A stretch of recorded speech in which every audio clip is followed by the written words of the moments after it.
ხოლო როდესაც არის კირჩხიბში მაგალითად, ეს არის ემოციური ტრავმები, ეს არის მთვარის ენერგია ჩვენთან და დედასთან დაკავშირებით, ან ოჯახთან დაკავშირებით ტრავმები.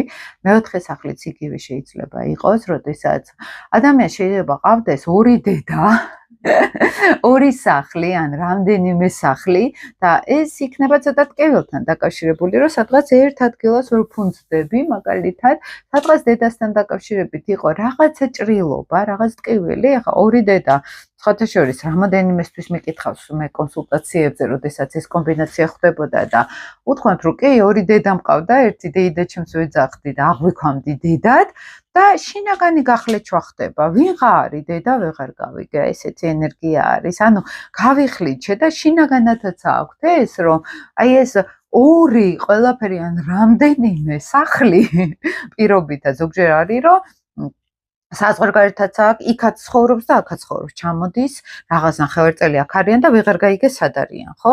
აი ამ იმას იძლევა თითქოს აი სამშობლო ან დაფუძნება, აი აქ არის ბევრი შინაგანი დინებები და აქაც ეს ცოტა ჭრილობასთანაც არის დაკავშირებული. შეიძლება სხვაებს ეხმარებოდეს, მაგალითად, რომ რაღაც ოჯახი იპოვოს, ან სიმყუდროვე იპოვოს, მაგალითად და თითქოს ამითი ცდილობენ იმ საკუთარი სიმშვიდის და ოჯახის პოვნას შინაგან დონეზე. ხა თუ არის ეს ჰარმონიული, მთლიანად ეს ქირონი, აქ შეიძლება იყოს პირიქით, რომ ეს რაღაცნაირად ჩემი სიმდიდრეც არის. აქ ბევრი მაქვს, ბევრი შესაძლებლობები მაქვს, მაგრამ როგორც წესი მაინც არის ეს რაღაცნაირად შინაგანი ნაკლოვანები, ჭრილობა არის მაინც, რაც არ უნდა იყოს, რომ მე შეიძლება დავიღალე ამ აქეთ-იქით სიარულით და რაღაცნაირად ვერ ჩერდები, აი ერთ სიმყუდროვეში ვერ ჩერდები, ხო?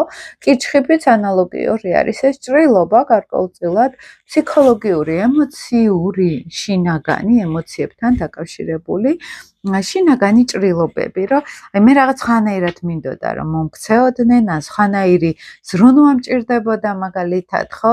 ჭრილობა მაქვს, მე ემოციური ჭრილობა მაქვს აღებული, ხო, შინაგანი, აი ესე ვლინდება.